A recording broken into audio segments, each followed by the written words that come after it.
comenzamos nuestra introducción al seminario de patrística del tema que vamos a tratar hoy, que es la primera parte de la reflexión trinitaria en la época de los Santos Padres, preguntándonos dos cosas. ¿Cuándo y cómo surge la reflexión teológica en el cristianismo? Este punto nos aclarará por qué hemos comenzado por la teología trinitaria y no, por ejemplo, por la cristología. El segundo punto que trataremos es cuál es el punto de partida del problema trinitario. Eso os trataremos desde los inicios de la teología posbíblica, cómo ha ido recorriendo el pensamiento cristiano una serie de pasos hasta llegar al Concilio de Nicea, ¿no? Este arco de tiempo es el que vamos a trabajar en este día. Después de esa introducción tendremos la exposición sobre los autores y las doctrinas principales de esta época. Vamos a comenzar esta introducción con una oración sacada de uno de los textos más antiguos de la literatura cristiana referente a la Trinidad. Vayan y hagan discípulos a todas las gentes, bautizándolos en el nombre del Padre, y del Hijo, y del Espíritu Santo. Ese texto tan conocido de todos nosotros, del Evangelio de San Mateo, el capítulo 28, versículo 19, nos habla de cómo surge en la comunidad cristiana una intuición revelada, una intuición de tipo espiritual, que hace que la primera comunidad cristiana, desde sus inicios, se exprese ante Dios, tratándolo como Padre, Hijo y Espíritu Santo, ¿no? Esa intuición de la fe, del sentido de la fe, del sensus fidei, ya nos da una clave muy importante para entender cómo va a ser la reflexión del misterio de nuestra fe.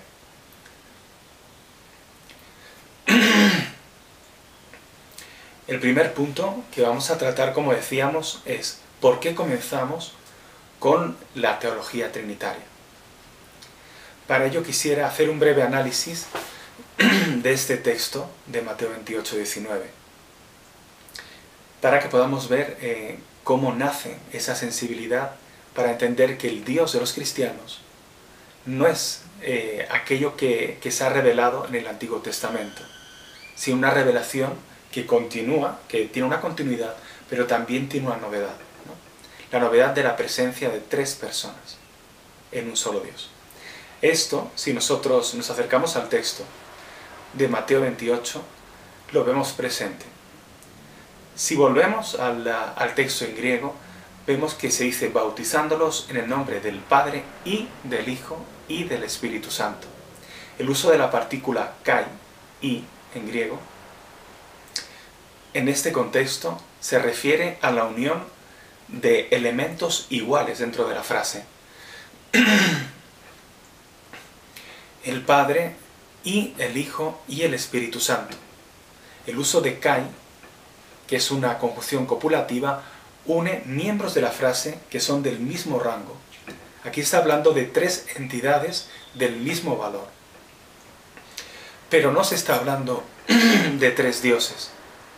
Dice, bautizándolos en el nombre del Padre y del Hijo y del Espíritu Santo. No dice en los nombres del Padre y del Hijo y del Espíritu Santo.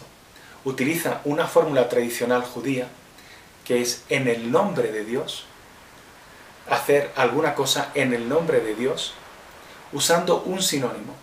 En vez de decir Dios, dice Padre e Hijo, Padre y del Hijo y del Espíritu Santo.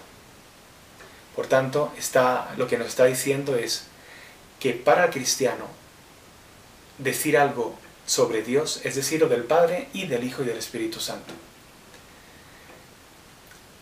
Esto ya nos da un punto de partida para decir cómo surge esta reflexión teológica. Lo primero es que la intuición de que Dios es Trinidad viene por revelación.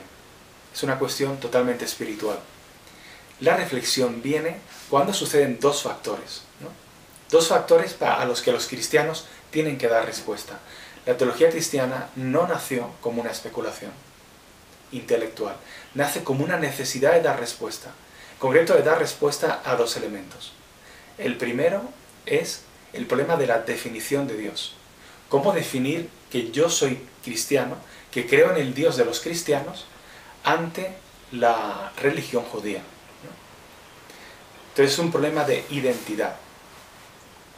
¿Cómo decir a un judío cuál es mi Dios? ¿Quién es mi Dios?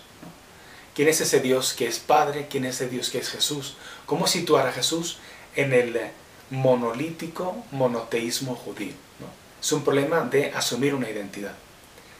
El otro problema, que es punto de partida en esta reflexión de los cristianos, es un problema de diálogo.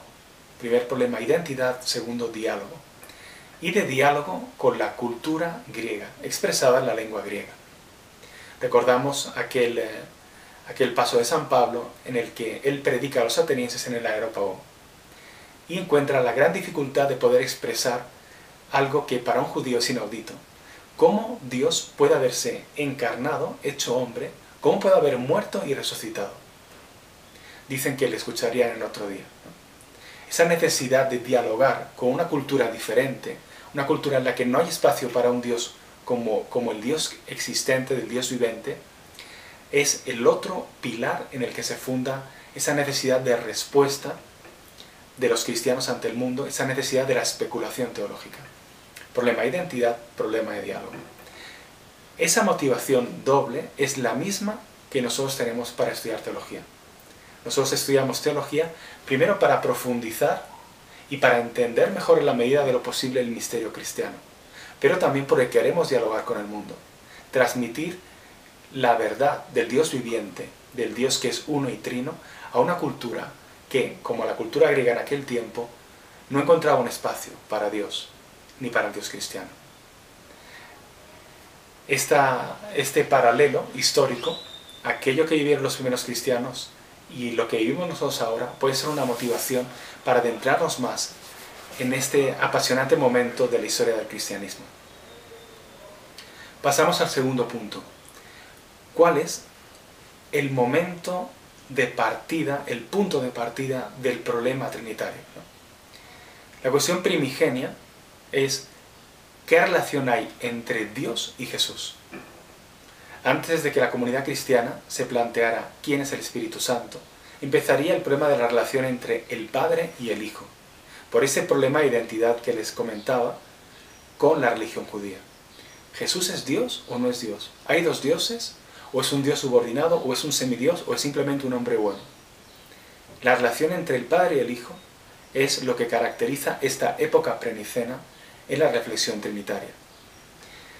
No es esta la pregunta de la reflexión cristológica.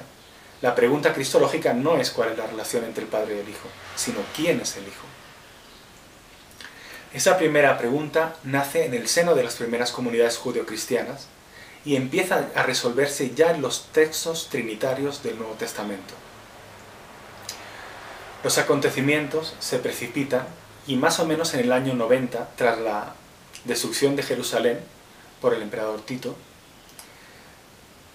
se da el concilio de Jamnia. Más o menos en el año 90 los judíos se reúnen en el concilio de Jamnia y una de las resoluciones es la condena del cristianismo como una herejía. Ahí los judíos dicen, ante todo el mundo, los cristianos no son judíos. Y empieza una propaganda anticristiana también ante los romanos.